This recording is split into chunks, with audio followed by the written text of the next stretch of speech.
Hi, it's Allsopp here from tpatennis.com.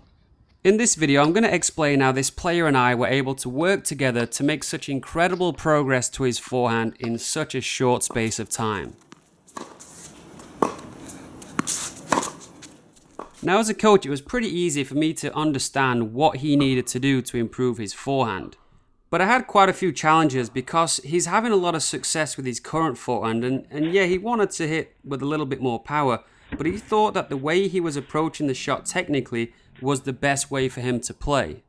So not only did he take a lot of convincing to make some of these changes, we had to do it in a way where his form didn't drop. He didn't want to start to lose to people that he was currently beating.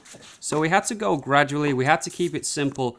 But what we also did is make sure that he was sometimes playing and just competing, not really thinking about his technique, and then other times just focusing on his technique. So as part of a coaching session, we can play a couple of points where he's trying to win and a couple of points where he's focusing on technique, and then switch between the two. And then over time, they sort of blend together, and now he's able to win tennis matches with this new forehand. So firstly, he thought that swinging through the line of the ball for as long as possible is going to increase his margin for error. It's going to give him a clean, consistent contact, and it's going to drive the ball deep. Here I am explaining that it really doesn't work that way.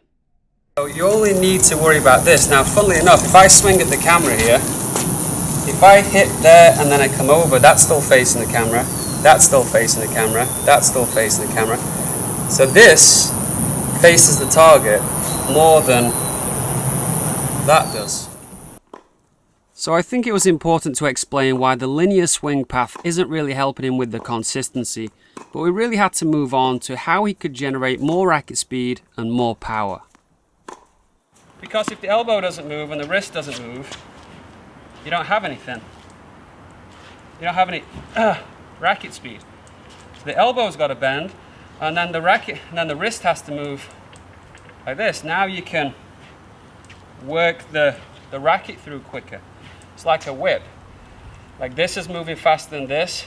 This is moving faster than this. This is moving faster than this. And if you can see how my elbow now points at you from my shoulder.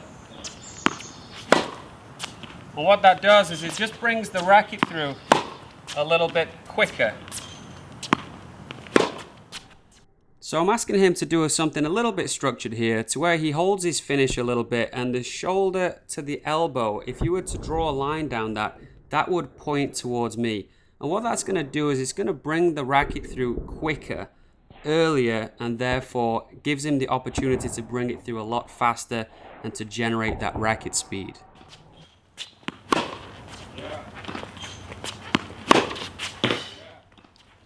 An interesting tool that really helped was to look at his shadow swing. Now, fortunately for him, he doesn't really swing like this when he's hitting a ball, because if he did, they wouldn't go in a lot.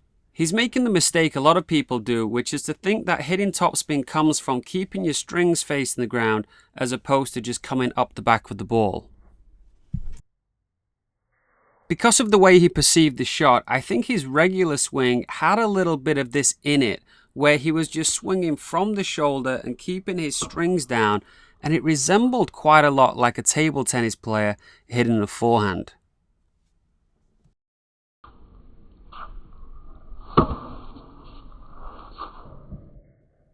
So just to summarize, if we look at his old forehand, he didn't really engage the wrist prior to the hit.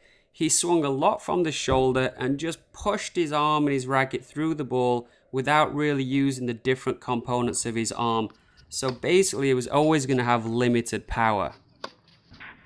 With his new forehand, obviously the whole coordination chain's a little more refined. He's using his body more effectively. His elbow, his forearm, his wrist are all involved in the shot. But also his contact point is a lot better. It's a lot stronger, and he's still being able to hit through the ball slightly, keep the strings to the target. So the consistency is there in the fact that he's right behind the ball, but also the fact that he can hit the ball harder with spin, gets the ball to arc over the net, and the spin and power also makes it more difficult for his opponents to handle their shot, and maybe he can also create some angles and get it out of his opponent's strike zone.